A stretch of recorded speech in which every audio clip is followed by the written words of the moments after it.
Fala galera, vamos falar sobre o conceito de mol, massa molar e constante de Avogadro. Os átomos, como já sabemos, são uma das menores divisões da matéria. Logo, sendo uma partícula tão pequena, é muito difícil ser observada. Foi pensando nisso que os primeiros cientistas tentaram melhorar a maneira de se trabalhar com essas partículas.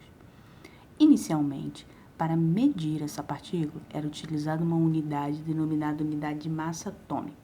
Essa unidade era referenciada no tamanho do átomo do carbono e uma massa tão pequena quanto 1,99 vezes 10 a menos 23. Era quase que imperceptível nos cálculos. Então, olha como é que ficaria, né? Se a gente fosse trabalhar sem a notação científica, né? Foi a partir desse pensamento que se fizeram sugestões de uma unidade de medida para a quantidade de átomos que fossem unitários, ou seja, criou-se um múltiplo que tivesse uma referência significativa em unidade de massa, ou seja, gramas. A massa do átomo de carbono. O átomo de carbono foi dividido em 12 partes e a partir disso se fez o seguinte conceito. A massa de um átomo, que é a massa atômica, é um número que indica quantas vezes esse átomo é mais pesado do que 1/12 do átomo de carbono.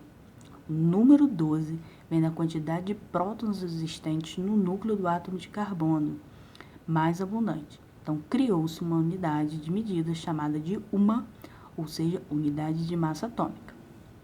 Então, como é que ficaria? UMA equivale a 1/12 da massa do carbono. A partir desse padrão, todos os outros átomos foram, então, submetidos à medida de uma massa com a referência UMA. A massa de outros elementos, né? Então, olha só, o átomo de urânio, né? Ele pesaria 238 UMA, tá? A massa molecular de C6H12O6 pesaria 180 UMA. Como que se relacionou UMA com gramas? Para se relacionar a unidade de massa atômica, foi necessário que um cientista chamado Amedeo Avogadro fizesse um experimento para descobrir uma propriedade muito importante da matéria. Ele colocou diferentes gases na mesma pressão e temperatura dentro de um recipiente que tinha um volume definido. Então, o resultado foi que quando colocada a mesma quantidade de substâncias diferentes, o volume que era obtido dentro desse recipiente era o mesmo. Como poderia ser explicada essa propriedade da matéria? O fato é que com essa descoberta, muita coisa mudou na química. Criou-se uma nova grandeza química, que é a hipótese ou lei de Avogadro. Quando o gás hidrogênio reage com oxigênio para produzir água, ele sempre reage da mesma proporção, de modo que essa quantidade de hidrogênio que se relaciona ao oxigênio é devida às ligações de um tipo de átomo faz com outro. Esse tipo de observação, feita por Avogadro, quebrou os conceitos da época, que acreditava ser todas as substâncias formadas por um único átomo, e não por uma ligação entre tipos diferentes dele. Isso afirmou depois do experimento. Então, volumes iguais de gases quaisquer, quando medidos a uma mesma temperatura e pressão, encerram o mesmo número de moléculas. Ou seja, se nós medirmos um determinado volume de um recipiente e ele for cheio, por exemplo, de oxigênio, então a quantidade de moléculas de oxigênio será a mesma se o volume for cheio de hidrogênio.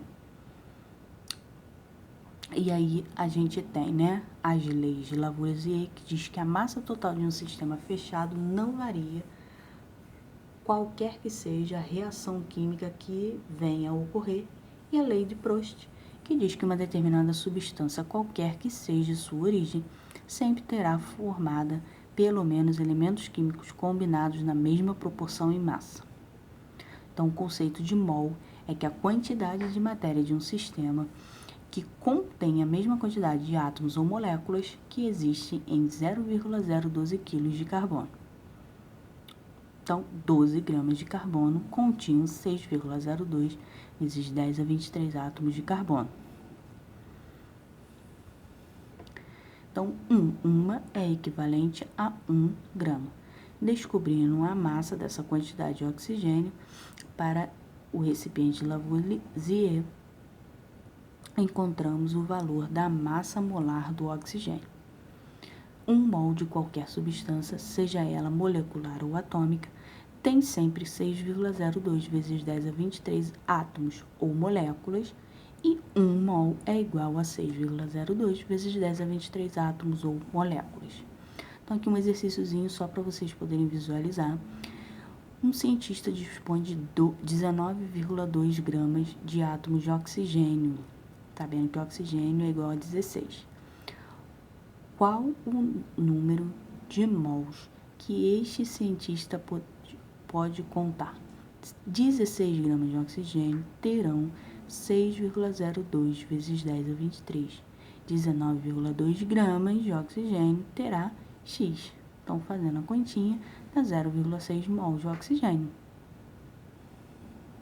Um outro exemplo, determine o número de moléculas existentes em 160 gramas de hidróxido de sódio, que é o NaOH. Primeira coisa, né, a gente vai determinar qual é a massa molar de NaOH. O que é a massa molar, né, de uma substância? É a soma das massas atômicas. Então, o hidrogênio só tem 1 vezes a sua massa atômica, que é 1. Oxigênio, a massa atômica é 16 vezes 1. Na, a massa atômica é 23 vezes 1, né? Somou tudo, você vai achar um total de 40. Então, esses 40 corresponde a 6,02 vezes 10 a 23 moléculas. 160 gramas, que é o que ele disse, vai corresponder a X. Fez as multiplicações cruzadas, vai dar 2,4 vezes 10 a 24. Então, galerinha, bons estudos e fiquem com Deus.